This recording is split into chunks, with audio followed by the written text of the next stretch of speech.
نعوذ باللہ یہ ممکن ہی نہیں ہے، اس کا نہ ہمارا ایمان بھی اس کی جو ہے نا تقاضا نہیں کرتا، نہ ایمان بھی ہماری اجازت دیتا، بلکہ کہنا تو دور کی بات، ہم اس بارے میں سوچ بھی نہیں سکتے۔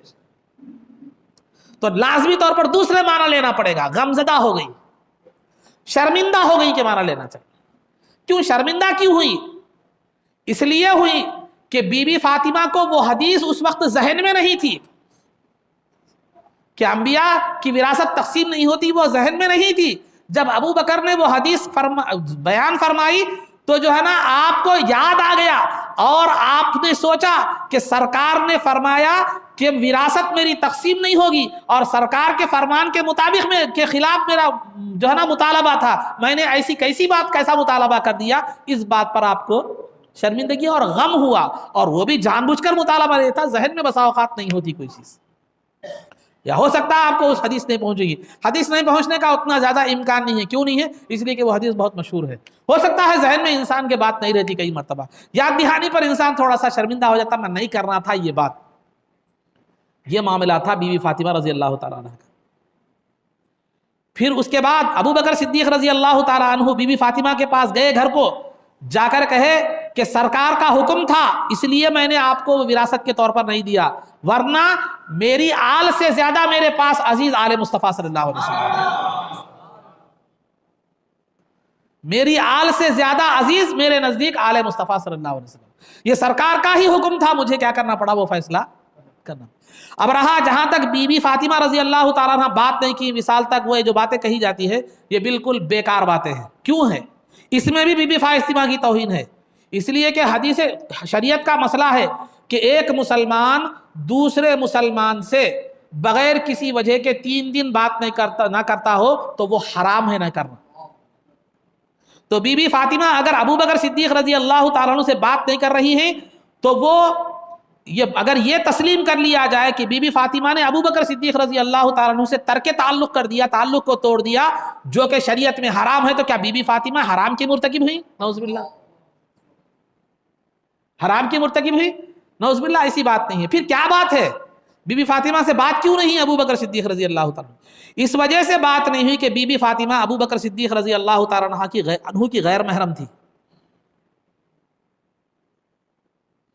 غیر محرم تھی، ایک غیر تھی، ایک سرکار کی صاحبزادی تھی، ابو بکر اور بی بی فاطمہ رضی اللہ تعالیٰ عنہ کے درمیان رشتہ جو تھا وہ غیر محرم کا رشتہ تھا، رشتے کے اعتبار سے اجنبی تھی، تو لہذا ایک غیر محرم سے بات کیوں ہوتی ہے؟ صرف ضرورت کے درجے میں، وہ بھی پردے کے تحت ہوتی ہے۔ تو ضرورت تھی، بی بی فاطمہ آئے تھی پردے کے اہتمام میں، پھر ضرورت ختم ہو گئی، چلے گئے، پھر بات کی کیا ضرورت پڑتی ہے؟ چلو ماں ہے، بہن ہے، بیوی ہے، کثرت سے بات ہوتی رہتی، رشتہ ہوتا رہتا، آنا جانا ہوتا رہتا، بات ہوتی رہتی، ملاقات ہوتی رہتی، کثرت سے بات ہوتی۔ ایک غیر محرم سے بات کیوں ہوتی ہے؟ ضرورت کے درجے میں ہوتی ہو۔ تو بی بی فاطمہ آئی، ضرورت تھی، پیش کی، علی ابو بکر صدیق رضی اللہ تعالیٰ عنہ جواب دے دیے، چلے گئے، پھر ضرورت پیش نہیں، یہی بات نہیں ہوئی۔ پھر اس کے بعد جانے کے بعد آپ بیمار ہو گئی، جیسے سرکار نے فرمایا تھا، میں اس سے قبل میں نے عرض کیا ہے کہ میرے بعد سب سے پہلے اہل بیت میں سے تم میرے پاس آؤ گی، تو لہذا 6 مہینے میں سرکار کے وصال کے بعد 6 مہینے میں ربیع الاول سے رمضان میں انتقال ہو گیا۔ تو 6 مہینے میں کیا کتنی بات ہوتی ہے غیر محرم سے؟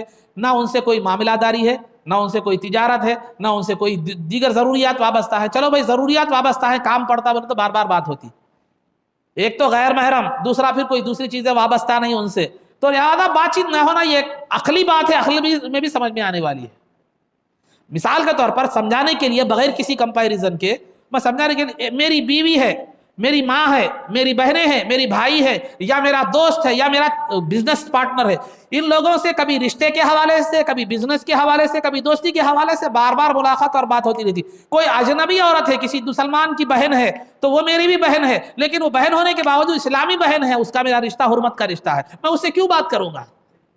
ہاں اگر وہ کسی مسئلے میں مجھ سے فون کرے، مولانا یہ مسئلہ کیا ہے، دیکھو میں مسئلہ یہ ہے بتا دیتا ہوں، ختم، مسئلہ ختم ہو گیا، اس سے زیادہ کیا ضرورت پڑتی ہے اس کی؟ مجھے سمجھانے کے لیے میں آپ کو مثال دے رہا ہوں۔ کوئی ایک مسلمان بہن مجھ سے کیوں بات کرے گی؟ غیر محرم ہے، وہ اجنبی ہے میرے لیے۔ ہاں ضرورت کے درجے میں کوئی مسئلہ شرعی رہنمائی چاہتی تھی، کر لیے، بات ختم ہو گیا، کیا میں اس سے بات کرتے رہوں گا بلا تشبیہ و تمثیل؟ اسی طرح جو ہے نا سیدنا ابو بکر صدیق رضی اللہ تعالیٰ عنہ کی بیوی فاطمہ غیر محرم تھی، اور وہاں کوئی وابستگی نہ تھی، جارحتی تعلقات تھے، نہ کوئی اور زیادہ رشتے کا معاملہ تھا، نہ کوئی اور رشتہ داری تھی، نہ کوئی ایسا تھا۔ ہاں نواسے جو ہے نا بنت رسول تھی، احترام سر آنکھوں پر تھا، اور بہت اپنی بیٹی سے زیادہ عزیز تھی، لیکن رشتہ تو حرمت کا نہیں تھا.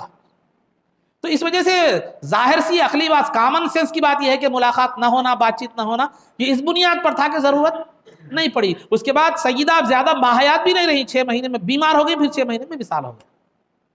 اس کو یہ رنگ دینا کہ بی بی فاطمہ جو ہے نا ابو بکر صدیق رضی اللہ تعالیٰ عنہ سے ناراض ہو کر کیا کی، بات کو چھوڑ دی، بات کو ترک کر دی، اس میں نعرہ تکبیر لگ رہا، واہ واہ ہو رہی، یہ کیا بات ہے؟ تو لہذا بی بی فاطمہ کی طرف غصے کی نسبت کرنا اور تعلق کو توڑنے کی نسبت کرنا، یہ صریح گستاخی ہے بی بی فاطمہ کی.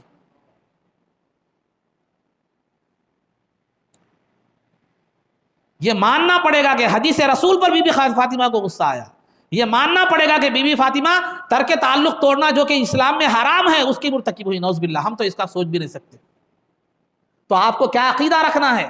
عقیدہ یہی رکھنا ہے کہ بی بی فاطمہ غصہ نہیں ہوئی، بلکہ جب ذہن میں آیا کہ سرکار کی وراثت تقسیم نہیں ہوتی، یاد دلایا سیدنا ابو بکر صدیق رضی اللہ تعالیٰ عنہ، تو آپ کو اپنے مطالبے پر تھوڑا سا افسوس یا ندامت ہوئی. ذہن میں نہیں تھی بات. اور دوسرا، آپ نے ترک تعلق نہیں کیا، ضرورت نہیں پڑی اس لیے نہیں کی، پھر بعد میں حیات بھی زیادہ نہیں رہی، موقع بھی نہیں ملا. یہ وجہ ہے. اہل سنت کا عقیدہ یہی ہے، ایمان یہی رکھنا ہے. اچھی طرح اس بات کو ذہن میں رکھ لے. صحابہ اور اہل بیت کا معاملہ بڑا نازک ہوتا ہے، وہاں تھوڑی سی بھی گستاخی گمراہی کے حد تک پہنچا دیتی ہے.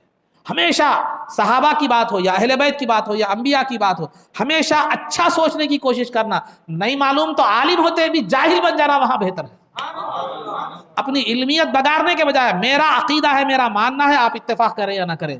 اگر کسی نبی کی بات آ جائے، کسی رسول کی بات آ جائے، اہل بیت کی بات آ جائے، صحابہ کی بات آ جائے، کسی چیز کو کہیں چیز ہمیں سمجھ میں نہیں آ رہی، تو اللہ عالم، میں نہیں جانتا، اللہ بہتر جانتا ہے. یہ بالکل سیف سائڈ ہے.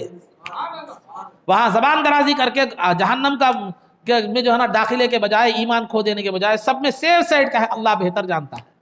یا کسی اچھے ماہر عالم دین عاشق رسول کی طرف کیا کر دینا، رجوع کر دینا، ان سے پوچھ لیجیے. یہ سیف سائڈ بتا رہا ہوں میں آپ کو.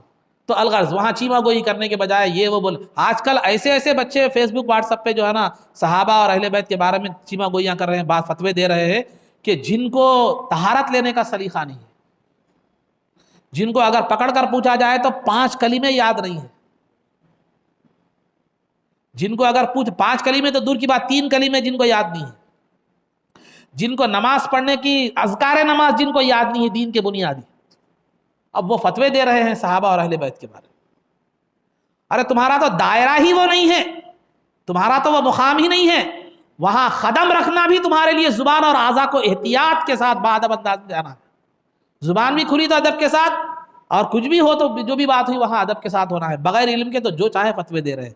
اس بات کا لحاظ رکھیے، اس بات سے ہمیشہ بچنے کی ضرورت ہے.